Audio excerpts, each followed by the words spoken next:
अगर मैं आपसे कहूं कि एक शिशु एक माँ के गर्भ से दूसरी माँ के गर्भ में चला गया विदाउट एनी ऑपरेशन, और फिर एक रात एक बालक का जन्म हुआ जब सब सो रहे थे, तब without any operation and without any pain, तो आप कहोगे कि ये सब तो साइंटिफिकली इम्पॉसिबल है, right?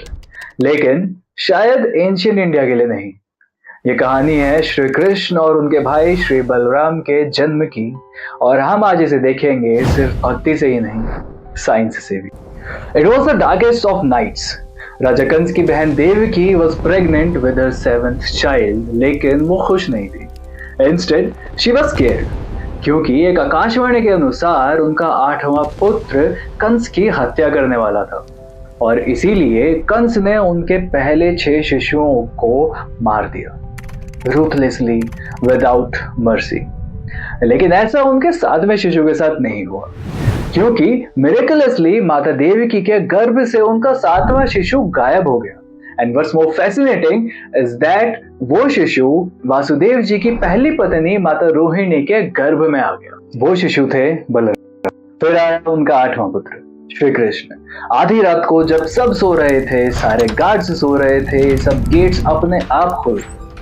All of this sounds very magical, right? But what if I tell you कि ये सब scientifically possible था? आज की मॉडर्न एम्ब्रियोलॉजी में there is a technique called in vivo embryo transfer.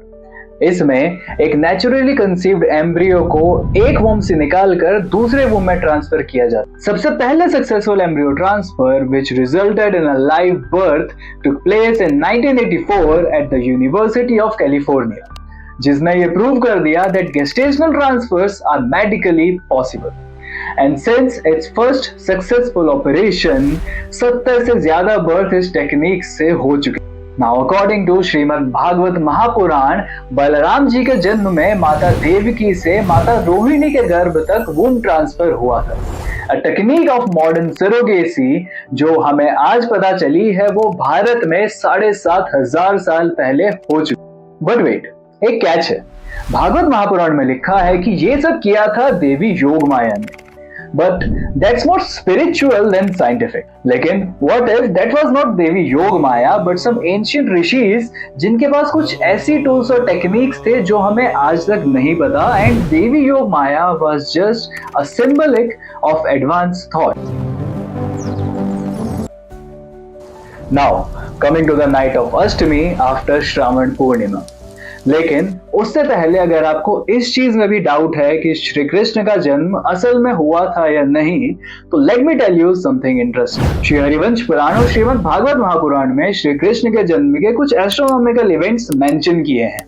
अब अगर उन एस्ट्रोनॉमिकल इवेंट्स को हम वॉयेजर 4.5 जैसे हाईली एडवांस्ड एस्ट्रोनॉमिकल टूल से चेक करें, तो उन सब में सेम डेट आती है, 27-28 जून मिडनाइट 5633 BC, जो कि बनती है श्रावण पूर्णिमा का 8वां दिन, मतलब भाद्रपद की अष्टमी। नाउ श्री कृष्ण के जन्म पर वापसी आते हैं।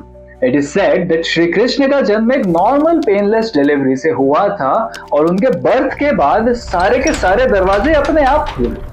कुछ तो गड़बड़। In modern science epidural anaesthesia का यूज करके पेनलेस और नॉर्मल डिलीवरी तो पॉसिबल है, लेकिन ऑब्वियसली इस केस में माता देवकी को किसी ना किसी हेल्प की तो जरूरत थी।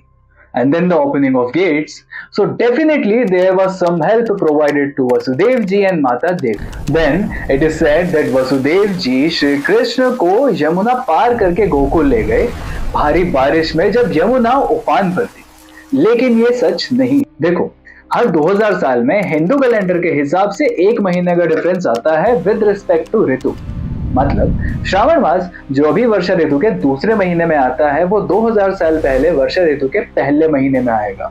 उससे 2000 साल पहले वो ग्रीष्म ऋतु के आखिरी महीने में आएगा। उससे 2000 साल पहले वो ग्रीष्म ऋतु के सेकंड लास्ट मंथ में आएगा। तो मतलब 7,500 साल पहले श्रावण और भाद्रपद मास समर सीजन में आए थे, और उस टाइम पर बारिश होने की प्रोबेबिलिटी इज वेरी लो। इसके लिए श्री हरिवंश पुराण में ये श्लोक दिया गया है, जिसका मतलब है कि जब वसुदेव जी गोकुल जा रहे थे, तब he stepped in dry cow dung।